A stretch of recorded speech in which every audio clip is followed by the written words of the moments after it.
you are feeding them the hot ashes, which means they are committing a sin by cutting the ties with you. ولا يزال عليك ولا يزال عليهم من الله ضير. There will be a witness against them in the day of judgment. So this is the definition of صلة الرحم يا إخوان. Because صلة الرحم has a lot of reward. One of them, تدخل الجنة. The hadith that we just mentioned. What we shall do if we have good ties with them, تدخل الجنة بسلام. We enter Jannah. So enter Jannah is not that easy. That when someone is good for you, you are good for him. This is nothing, because by default you'll be nice to people who are nice to them. Brother, Nihad is nice to me, I'm nice to him, so there is nothing wrong. But if Abu Umar is bad to me and a smile to his face, here is the challenge. That's why the Prophet Muhammad said what? خير الصدقة على القريب الكاشح. The best sadaqah is the sadaqah that you give to the relative who hates al-khair for you. My cousin and my nephew is in America now. He earns money by dollars, and we are here. What is the currency in Pakistan? Rupees. And we have money by rupees here, and he makes in one day what we do in 1 year. So they hate us. They hate us. So for sure, by default, you don't like to give them sadaqah, right? I give sadaqah and he doesn't like al-khair for me. But the Prophet said that the best sadaqah is such type of sadaqah that you give it, Ya Umar, to the one who hates you. When you do it and you do it again, I don't like to give him sadaqah. But no, Ya Allah, I give it because of your sake. فَإِذَا الَّذِي بَيْنَكَ وَبَيْنَهُ عَدَاوَةٌ كَأَنَّهُ وَلِيٌّ حَمِيمٌ. Sometimes when we give sadaqah to our relatives, even if they hate us, wallahi ya ikhwan, wallahi, it makes a big difference. It makes a big difference. So that's why the advice of the Prophet Muhammad sallallahu alaihi wasallam is good. So number one, because I always like to focus. Number one, ya Umar, what is the reward, ya Umar? I'm good to my family members, even if they are bad to me. Number one, I will enter Jannah. طب number two, من أراد أن يبسط له في رزقه. We need barakah in our rizq, or actual increase in our rizq. This is what the Prophet says. And this is the understanding of the scholars. I need barakah in my rizq, or I need a good income, a lot of money for our youth.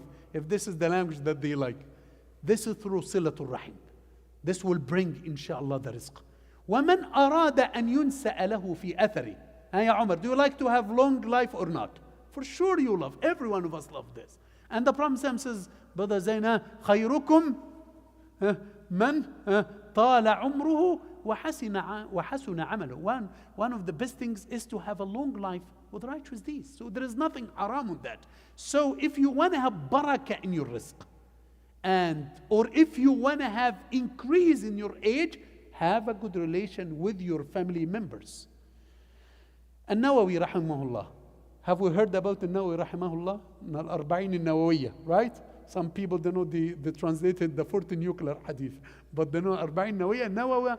Nawa is the city where he was born. So that's what we call Nawawi, related to this. But Nawawi, not nuclear, okay, as people mention it. So An-Nawawi, he lived for 40 years. But the books that he wrote, and many scholars, they were like this. They lived for 40 years, but Allah gave them a lot of barakah. That they lived like a person who lived for 100, 200 years. So Allah will give you rizq in your umr, barakah in your age, when you have a good relation with your family members. What else? وَمَنْ أَرَادَ أَلَّا يَمُوتَ مَيْتَةَ السُّوءِ. The Prophet says, the one who wants to have a good end, which is the wish of everyone. The Prophet Muhammad says, فَلْيَتَّقِ اللَّهَ وَلْيَصِلْ رَحِمَهُ. Then he should fear Allah, and he should have a good relation with his family members if he wants to have a peaceful time when he or she dies. So how many, alhamdulillah, virtues now entering Jannah? Having barakah in our ages, having barakah in our rizq, and having a good time when we die. Right?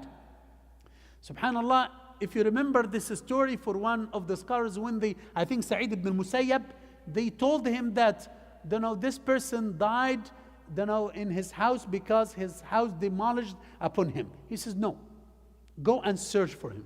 And they went and they searched it for him and they found him alive.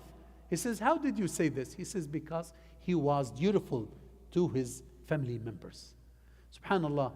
Now we'll come to the extreme, the opposite side, the other side of the coin. If we are not good with family members, what will happen? Count with me now. Abdullah ibn Mas'ud used to say, if anybody from us is cutting ties with his family members, he should be away from our gathering, because the gates of the heavens will not be open for those who cut ties with their family members. In other words, our dua will not be answered if we have one in our gathering who are cutting ties with his family members. This is number one. Our dua will not be answered.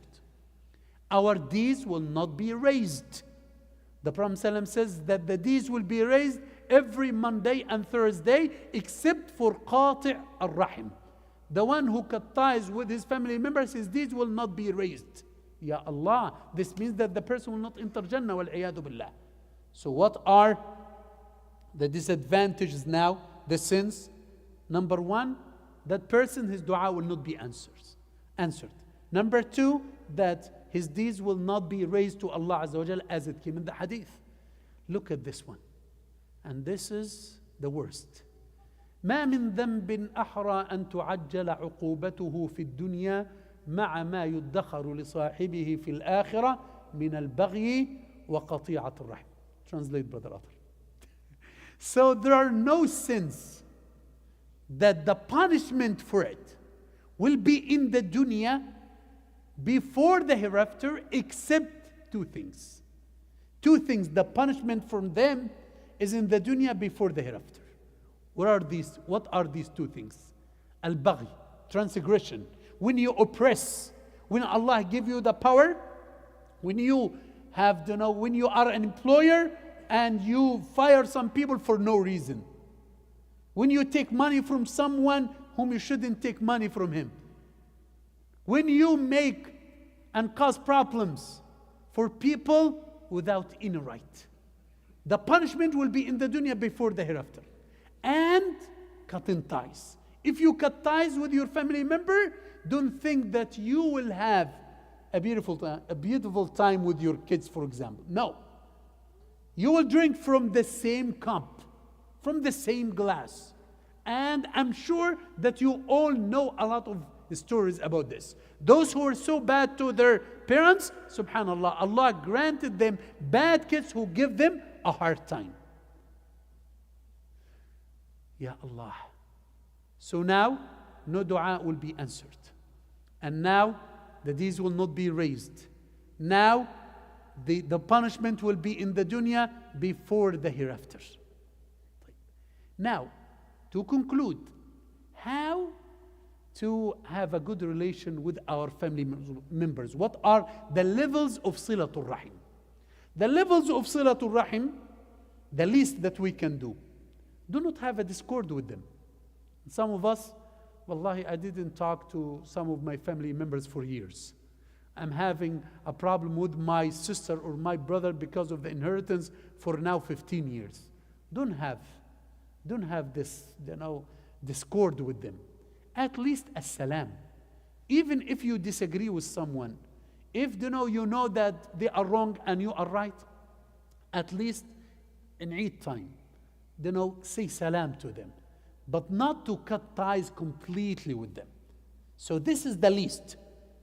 طيب. After that, kaful adha. Do not just go to the court and just sue them in the court. Do not just call the police for them. Do not just give them a hard time and cause disasters and hard times for them. طيب. And then the third level, the higher level, if they are in need for money, spend money on them. Yani, ya ikhwan, if you remember, I told you, some people say, Sheikh, can I give my zakah to my brother? Can I give my zakah to my sister? It's allowed. I'm not saying, but shame on us. Shame on us if we wait till our sisters and our brothers ask from the zakah. You are now asking about this money, the extra money to give it for your brother and to give it for your sister. They are in dire need for money. And you are asking about the zakah. When Al-Hasan, Al-Hussein, they wanted to get money from the zakah, the Prophet Muhammad says, this is not good for you to take from this money.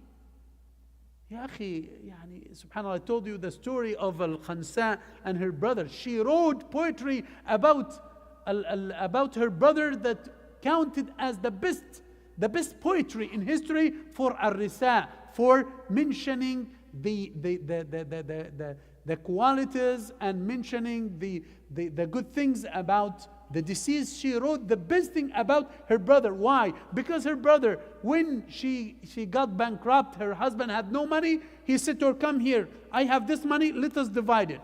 After some time, she and her husband lost all the money again. Again, he told her, come here.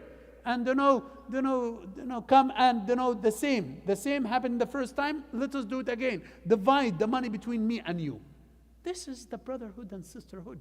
So spend nafaqah on them. Some of the brothers say, I spend on my brother. Can I count it from the zakah?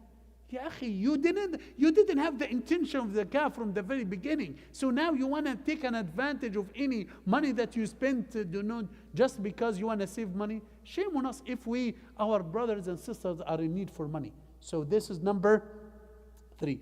Number 4, Abu Dhar came to the Prophet Muhammad says, sometimes with me and my family members, sometimes we have these fights. The Prophet Muhammad says, Ya Abu Dhar, ask Allah's forgiveness for them. Make dua for them. Remember them in your dua. So those are the 4 levels, inshallah. The least, do not have discord with them. Say salam to them. Number 2, remove any harm from them. Do not be a source of harm for them. The higher one is spend money on them and give them. And as we said, the best sadaqah is to the one that you give it to al-kashih, to the one who's in need for money and he gives you a hard time. And number 3, to spend on them. And number 4, to make dua for them and ask Allah's forgiveness for them. But you can go higher.